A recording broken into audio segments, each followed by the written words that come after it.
गणित में एक गणित होती है जो जिस गणित को हम बोलते हैं व्यापारिक गणित। क्या बोलते हैं? व्यापारिक गणित। सब बच्चे ध्यान सुनना, व्यापारिक गणित, ठीक है? ध्यान से सुनना सब बच्चे। इसको इंग्लिश में बोलते हैं, इंग्लिश में अगर बोला जाए इसको बोलते हैं commercial mathematics. Commercial mathematics, MATHS, ठीक है जी। कॉमर्शियल मैथमेटिक्स, व्यापारिक गणित, ठीक है। क्यों इसको व्यापारिक गणित बोलते हैं? क्योंकि जब हम कोई व्यापार करते हैं ना या लेन देन करते हैं, दुकानों में जाते हैं, हम कोई चीज खरीदते हैं, कोई चीज बेचते हैं, या हम कभी क्या करते हैं, कभी किसी को पैसे उधार देते हैं, बोलते हैं भाई मतलब कोई मुझसे 10,000 रुपये उधार ले जा रहा है, बोलना मुझे 2% ब्याज पे देना है ना, तो ये इसलिए दिया जाता है। इसलिए इसे व्यापारिक गणित, लेन देन वाली गणित है, लेन देन करते हैं हम, ठीक है। तो ये लेन देन वाली जो गणित है इसको पढ़ेंगे हम, और इसकी छोटी चीजें सबसे पहले मैं इसकी बताऊंगा, छोटी छोटी बातें, ठीक है, कि हमने सीखना क्या है। इससे पहले व्यापारिक गणित में हमारे लिए इंपॉर्टेंट चीजें क्या है ना। तो देखना, अगर कोई तुमसे पूछता है कि व्यापारिक गणित किसे कहते हैं, बोलना गणित की एक ऐसी शाखा जिसमें हम क्या लेन देन के बारे में जो पढ़ते हैं ना, पैसों का लेन देन या किसी वस्तु का लेन देन, है ना। पैसों का लेन देन, व्यापार तो पैसों से चलता है, मेन तो पैसा है ना, तो पैसों का ही पढ़ेंगे हम अधिकतर, इसलिए इसे व्यापारिक गणित या इंग्लिश में बोलते हैं कॉमर्शियल। कॉमर्शियल का मतलब होता है व्यापारिक, ठीक है बेटा, समझ में आ गया? अब देखो इसमें क्या क्या, सबसे छोटी चीज बता रहा हूं मैं, सबसे पहला शुरू करूंगा, है ना। सबसे पहले होता है, इंग्लिश में भी बोलूंगा और हिंदी में बोलूंगा, आपने दोनों भाषा में सीखना है, सब बच्चे ध्यान से सुनना, ठीक है। देखना, सबसे पहली चीज होती है, सबसे पहली चीज एक होता है SI से दिखाएंगे मुझे,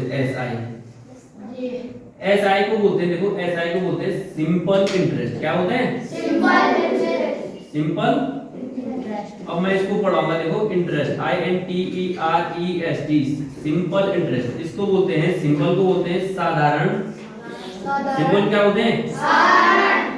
साधारण। और इंटरेस्ट को बोलते हैं ब्याज।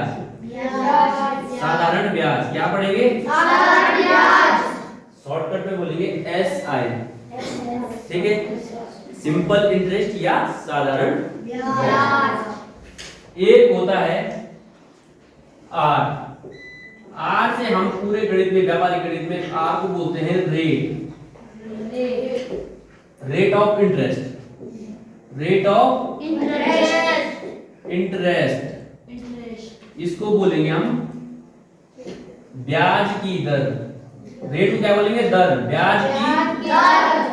ब्याज की दर, रेट को बोलते हैं दर, ठीक है, समझ में आ गया? एक होता है P को बोलते हैं प्रिंसिपल, PRINCIPLE। प्रिंसिपल को ये वाला प्रिंसिपल नहीं जो हमारे किसी स्कूल या किसी स्कूल का प्रिंसिपल होता है, वो नहीं। प्रिंसिपल मतलब होता है, यहाँ पे जो प्रिंसिपल होगा, मैं समझाऊंगा एक चीज, मूलधन। अभी बताऊंगा तुमको मूलधन क्या होता है, ठीक है। इंग्लिश में प्रिंसिपल बोलते हैं, इसलिए इसको P से दिखाते हैं। एक होता है T, जिसको हम बोलेंगे टाइम। क्या बोलेंगे? टाइम। इसको बोलेंगे समय, ठीक है। अब याद रखना, इन तीनों चीजों के बारे में पहले बता देता हूं मैं। साधारण ब्याज क्या होता है, दर क्या होती है, मूलधन क्या होता है, और टाइम समय क्या होता है। माना उदाहरण के तौर पे, उदाहरण है ना, मैंने 10,000 रुपए दिए, किसको? किसी एक बच्चे को मैंने 10,000 रुपए दिए, तो 10,000 क्या हो गया? मूलधन। 10,000 क्या हो गया? मूलधन, ठीक है। और मैंने माना आयुष को दिए, मैंने कहा 10,000 रुपए दिए मैंने 5% की दर से, तो दर क्या हो गई? 5%। अगर ये 1 साल बाद मुझे लौटाएगा तो 10,000 का 5% निकाल के ब्याज के रूप में जो ब्याज मिलेगा उसको बोलते हैं साधारण ब्याज, वो देगा मुझे, है ना। साधारण ब्याज देगा कितने साल बाद? 1 साल बाद। तो टी क्या समय क्या हो गया? 1 साल। समय क्या हो गया? 1 साल। सबके समझ में आ गया? जैसे कोई राशि होती है, किसी राशि को किसी दर पे, मतलब जो प्रतिशत होगी दर, है ना, उस प्रतिशत को दर बोलते हैं, और मूलधन क्या हो गया? जो मैंने दिया। ठीक है, अभी समझाऊंगा, एक उदाहरण लेके समझेंगे हम। ठीक है, ठीक है बेटा जी। थोड़ा सा एक और चीज बताता हूँ, क्योंकि मैंने कहा जड़ बेसिक चीजें बताऊंगा मैं तुमको, बेसिक चीजें। तो बेसिक चीजें में समय में याद रखना है। मैंने बात की क्या? समय की। समय की बात करी ना, समय को बोलते हैं टाइम। क्या बोलते हैं? टाइम। टाइम को टी से दिखाते हैं। ठीक है, अब याद ये क्या रखना है तुमने? याद ये रखना समय आप 3 तरीके से जो है कर सकते हो। समय को आप 3 तरीके से, कोई भी राशि अगर आप 3 तरीके से समय होता है किसमें? व्यापारिक गणित में। या एक समय होता है जिसको हम बोलते हैं वार्षिक। क्या बोलते हैं? वार्षिक या सालाना। एनुअली बोलते हैं इंग्लिश में, ANNUALLY, एनुअली। वार्षिक समय, वार्षिक मतलब 12 महीने बाद। वार्षिक का मतलब कहते हैं 1 साल में 12 महीने होते हैं, 12 महीने बाद। दूसरा होता है छमाही। दूसरा क्या होता है? छमाही का देख शब्द के अंदर अर्थ है। छमाही का अर्थ कोई बताएगा? 6 महीने। 6 महीने बाद, है ना। इसको इसलिए बोलते हैं 6 महीने का आधा साल होता है, इसलिए इसको हाफ ईयरली बोलते हैं। क्या बोलते हैं? Half yearly. 1 साल में 2 हाफ ईयर होते कि नहीं होते? 6 महीने का एक आधा साल और 6 महीने का आधा साल, तो 12 महीने का पूरा साल। समझ में आ रहा है सबकी? समझ में आ गया? और एक समय होता है क्वार्टरली, QUATERLY, क्वार्टरली। क्वार्टरली को बोलते हैं 3 महीने बाद। कितने महीने बाद? 3 महीने बाद। तिमाही बोलते हैं। क्या बोलते हैं? तिमाही। हिंदी में बोलते हैं तिमाही। तिमाही का मतलब पता है ना? तिमाही 3 महीने बाद। 3 महीने। अब मैं किसी से पूछूंगा 1 साल में कितने क्वार्टर होते हैं, कितने तिमाही होते हैं? 4। Very good. क्योंकि 3 महीने का 1 क्वार्टर, 6 महीने का 2 क्वार्टर, 9 महीने का 3 क्वार्टर और 4 महीने का पूरा एक साल, है ना। समझ में आ गया? और या कभी क्या होता है, एक हम इसमें बोल सकते हैं मंथली, मासिक, है ना। ये तो सबको पता है मंथली। आपके टेस्ट होते हैं ना मंथली, मासिक, महीने का, मासिक। ठीक है, समझ में आ गया? समय को हम या तो हम मंथली लेंगे, मासिक, या कहीं पे परीक्षा में या प्रश्न में पूछा सकता तिमाही, क्वार्टरली। खुद समझना मतलब 3 महीने का 1/4, है ना। साल का 1/1 चौथाई। क्वार्टर का मतलब कहता है 1 चौथाई। क्वार्टर 1 चौथाई। साल का 1 चौथाई क्या? 3 महीने। 2 चौथाई 6 महीने। 3 चौथाई 9 महीने और 12 1 साल। छमाही का मतलब क्या होता है? 6 महीने। 6 महीने बाद। तो 1 साल में कितने छमाही होते हैं? 2।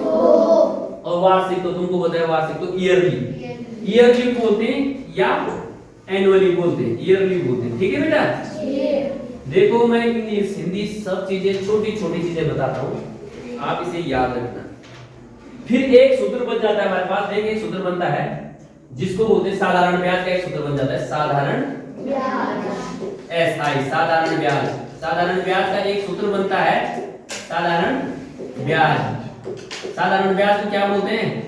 SI, simple interest. एक सूत्र बनता है, देखो सीधे सब बच्चे याद रखना, मूलधन P, दर R गुणा गया समय T बटे 100, PRT बटे 100। ये बन गया सूत्र। समझ में आ गया? समझ में आ गया? ये ब्याज निकल गया। अगर आप एक राशि, जो पूरी राशि अमाउंट, जो भी अमाउंट, पूरी राशि जो आप 1 साल बाद मिलेगी उसको बोलते हैं अमाउंट। ए का मतलब क्या होगा? अमाउंट, कुल राशि। अमाउंट का बोल कुल या कुल धन, कुल राशि या धन। ठीक है?